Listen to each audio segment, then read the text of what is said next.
Assalamualaikum warahmatullahi wabarakatuh.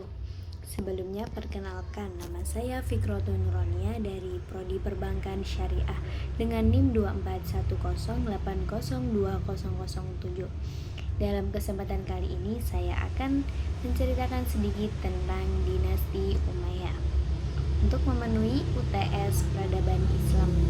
Selamat menonton. Jadi setelah masa Khulafaur Rasyidin berakhir, dunia Islam mulai memasuki babak baru. Saat itu umat Islam butuh seorang pemimpin yang bisa menjaga persatuan dan mengatur wilayah yang semakin luas. Nah, disinilah muncul dinasti Umayyah yang menjadi kerajaan Islam pertama dalam sejarah. Ceritanya dimulai dari seorang tokoh bernama Muawiyah bin Abu Sufyan. Beliau adalah sahabat Nabi juga gubernur di wilayah Syam atau Syuriah. Sekarang itu dikenal sebagai Syuriah.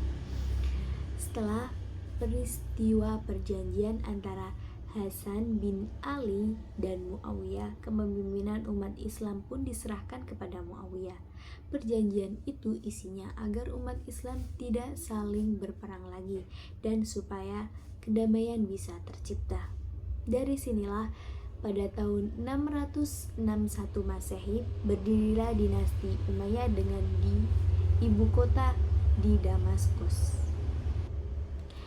Muawiyah terkenal sebagai pemimpin yang cerdas dan bijak. Beliau memimpin selama sekitar 19 tahun.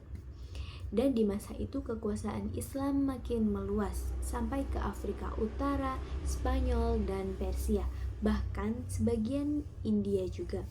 Bisa dibilang di zaman dinasti Umayyah itu adalah masa kejayaan politik dan perluasan wilayah Islam.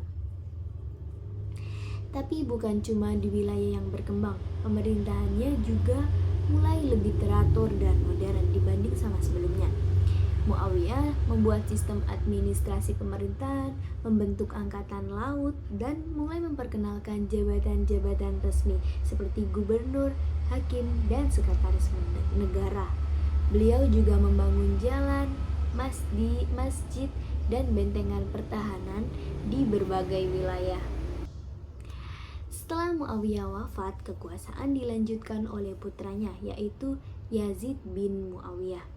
Nah, di masa Yazid inilah terjadi peristiwa besar yang dikenal dengan tragedi Karbala, yaitu ketika Husain bin Ali, cucu Nabi Muhammad SAW, terbunuh.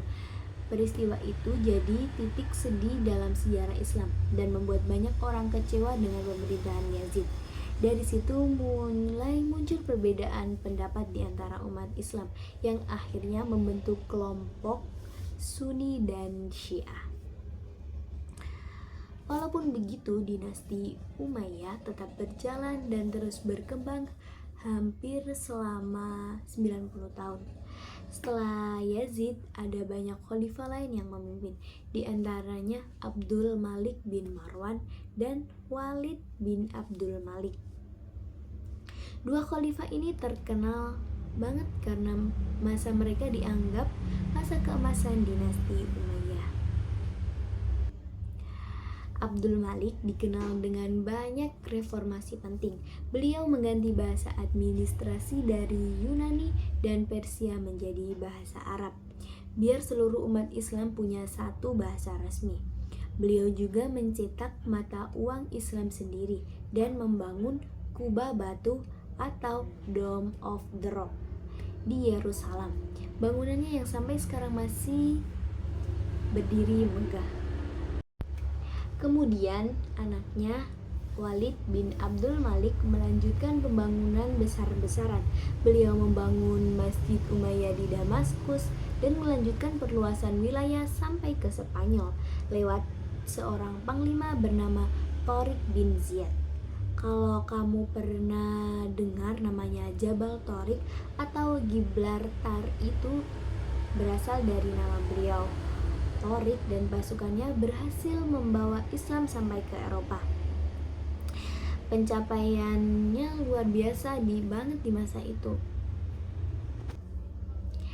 Selain di bidang militer dan pemerintahan, dinasti Umayyah juga punya peran besar dalam pengembangan ilmu dan kebudayaan.